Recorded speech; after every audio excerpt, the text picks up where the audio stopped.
पिता धन्यवाद। Praise the Lord आप सभी को। आज सुबह के समय हम जिस वर्ड्स पर मनन करना जा रहे हैं वो पाया जाता है यूहन्ना उसका 12 उसका 49 और 50।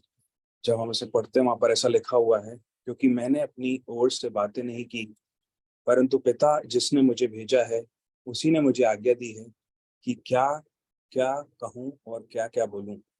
मैं जानता हूँ कि उसकी आज्ञा अनंत जीवन है, इसलिए मैं जो बोलता हूँ वह जैसा पिता ने मुझे से कहा है वैसा ही बोलता हूँ। आज का जो टॉपिक है जिस पर हम बात करना जा रहे हैं, हम मनन करेंगे, वो ये है कि the power of my word, हमारे शब्दों में सामर्थ है। यीशु इस वचन में कह रहे हैं कि वो अपने पिता के कंट्रोल, मतलब इसमें हमें बताना चाह रहे हैं कि वो अपने पिता के कंट्रोल में रहते हैं। अर्थात वो परमेश्वर के कंट्रोल में रहकर अपने हर बातों को करते हैं, क्योंकि पिता, पुत्र और पवित्र आत्मा एक होली ट्रिनिटी है। यीशु अपने पिता के बिना कुछ भी नहीं कर सकते। यीशु ये भी जानते हैं कि उनकी आज्ञा मानना अनंत जीवन है। उनकी आज्ञा मानने से, उनके वचनों को समझकर अपने जीवन को व्यतीत करने से वो अनंत काल का रास्ता खुल जाता है। और हम भी ये बात को अच्छे से जानते हैं कि हम अपने सारे कार्य प्रभु की हुजूरी में, उसकी प्रेजेंस में, उसकी आधीनता में रहकर करना है या करना चाहिए।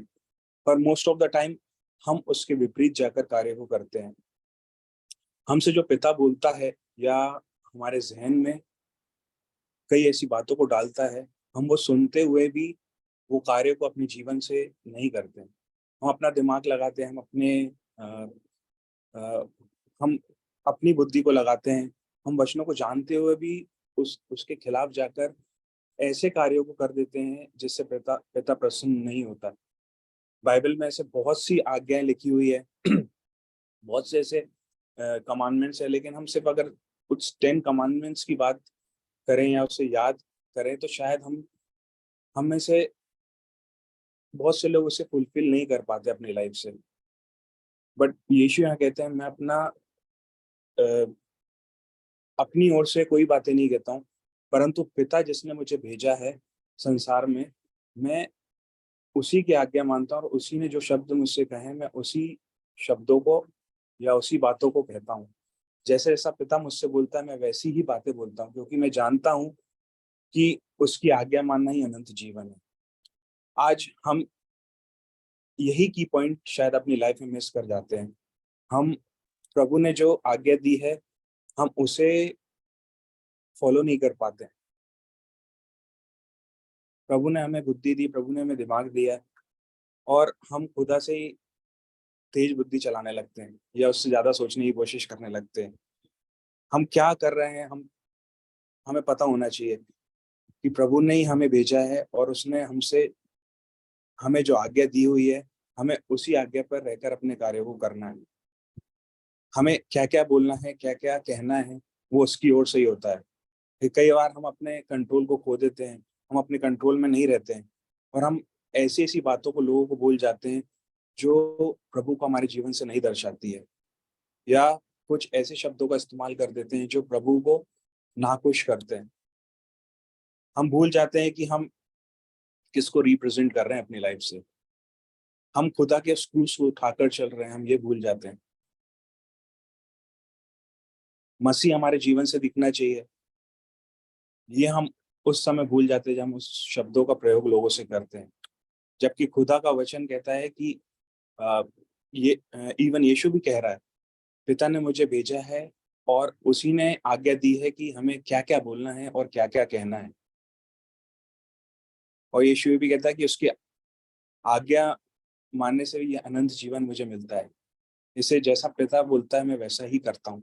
आज हम भी अगर उस अनंत काल के जीवन को पाने की आशा रखकर अगर अपने जीवन को जी रहे हैं, तो हमें ये समझने की ज़रूरत है और हमें किससे कैसी बात करनी है, हम किसको कैसे शब्द बोलने हैं, हमें किसे कैसे पुकारना है, हमें इवन किसके एब्सेंस में हम किसे कैसे शब्दों का प्रयोग कर रहे हैं, उसके लिए क्या बोल रहे हैं, क्या नहीं बोलना है।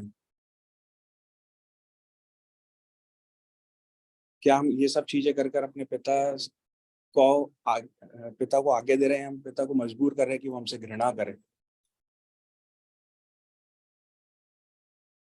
हमें ये हर चीज अपनी लाइफ में जानने की जरूरत है और करेक्ट करने की जरूरत है, क्योंकि हमारे शब्दों में वो सामर्थ्य है। हम जो बोलते हैं वो हो जाता है या वो हो सकता है। क्यों ना हम अच्छी बातों को बोलना स्टार्ट करते हैं, क्यों ना हम अच्छे बोलना लोगों के लिए स्टार्ट कर देते हैं, नकारात्मक बातों को दूर करते हैं। क्यों ना हम अपनी जीभ को हमेशा पवित्र आत्मा के कंट्रोल में रखने की कोशिश करें, ताकि पिता जैसा चाहता है हमारे मुख से वही शब्द निकलने पाए, क्योंकि उसी ने हमें भेजा है और उसने हमें आज्ञा देकर भेजा है कि हमें क्या-क्या बोलना है और क्या-क्या कहना है। अर्थात हमें बुरी बातों को अपने मुँह से नहीं निकालना है। और अगर हम ऐसा करते हैं ना, या प्रभु की बातों को मानकर चलते हैं, तो प्रभु का वचन कहता है, हम पढ़ सकते हैं मैथ्यू 7 उसके 24-25 में, वहाँ पर ऐसा लिखा हुआ है, इसलिए जो कोई मेरी बातें सुनकर उन्हें मानता है, वह उस बुद्धिमान मनुष्य की नहीं ठहरेगा जिसने अपना घर चट्टान पर बनाया है। और मेघ बरसा और बाढ़ें आई और आंधियां चली, पर उस पर टक्करें नहीं लगी, परंतु वो नहीं गिरा, क्योंकि उसकी नींव चट्टान पर डली। हम अगर ऐसा करते हैं तो हम उन बुद्धिमान मनुष्यों की नहीं है जो हमेशा अपना घर चट्टान पर बनाते हैं, अर्थात अपने हर कार्य को बुद्धिमानी से करते हैं, क्योंकि पिता उनकी बुद्धि को खोलता है, पिता उनके साथ रहता है, उनका हर बातों में मार्गदर्शक होता है। आप ऐसा करने से एक हो सकता है स्तंभ ठहरे, जो कि हिलाया नहीं जा सकता कभी भी, और आप उन ऊंचाइयों पर रहते हैं, चाहे फिर आप 25th वर्ष में पढ़ रहे हैं, मेंह बरस जाए, चाहे बाढ़ आपको घेर ले, चाहे आंधियाँ आपके जीवनों में चलती रहे, फ़र्क नहीं पड़ने वाला है। कोई भी परिस्थिति आपको घेर ले, क्योंकि आप पिता की बुद्धि से कार्य को करते हैं। पिता की आवाज़ सुनकर उस शब्दों को इस्तेमाल कर कर आप कार्य को करते हैं। कोई भी दुःख, कोई भी क्लेश, कोई भी मुसीबत, कोई भी परेशानी आपको घेर नहीं सकती है। प्रभु का वचन कहता है हम उसकी बातों को मानकर अपने जीवन को व्यतीत करें। लोगों के लिए गलत शब्दों का प्रयोग करना बंद कर दें हम, क्योंकि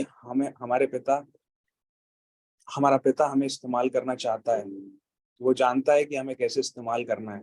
हम अपनी बुद्धि को लगाना छोड़ दें, हम अपने समझ को लगाना छोड़ दें, हम अपने उन दिमाग को लगाना छोड़ दें जहाँ पर हम कोई उस गलत राह पर भटक जाते हैं। परंतु पिता जिसने हम मुझे भेजा है और उसी ने मुझे आज्ञा दी है कि मैं क्या-क्या बोलूँ और क्या-क्या कहूँ। वो हर पल, हर क्षण हमें कहता रहता है, हमें हर पल, हर क्षण हमें बताता रहता है कि हमें क्या कहना है, लेकिन हम फिर भी अपनी बुद्धि का इस्तेमाल कर कर हम गलत रास्ते पर चले जाते हैं। हम कुछ ऐसे शब्दों का प्रयोग कर देते हैं, लोगों से ऐसी बातें कर देते हैं जो प्रभु को प्रसन्न नहीं करती है। हम हमेशा यही प्रयत्न करें ताकि हम उस अनंत काल के जीवन को पा सकें। हमारे शब्दों में सामर्थ होती है, हमें पता होना चाहिए। जो हम इस टॉपिक पे बात कर रहे हैं, हमारा आज का टॉपिक यही है, the power of my word. हमारे शब्दों में सामर्थ है। आज मैं सिर्फ इतना कहकर यहाँ समाप्त करना चाहूँगा कि हमारे शब्दों में वो सामर्थ होती है, हमें पता होना चाहिए। पिता जैसा हमसे बोलता है, हमें वही बातों को करना है, ना कि हमें उन नकारात्मक बातों को हमारे जीवन से करना है जिससे प्रभु घृणा करता है। अगर हम उसकी बातों को सुनकर, उसके शब्दों को सुनकर अगर हम अपने जीवन को व्यतीत करते हैं, तो हम ज़रूर उसके वचन के अनुसार उस अनंत काल के जीवन को पाने पाएँगे। आशा करता हूँ आज के वचन ने आपसे बातचीत करी है, और सभी को जय मसीह की, प्रेज़ द लॉर्ड।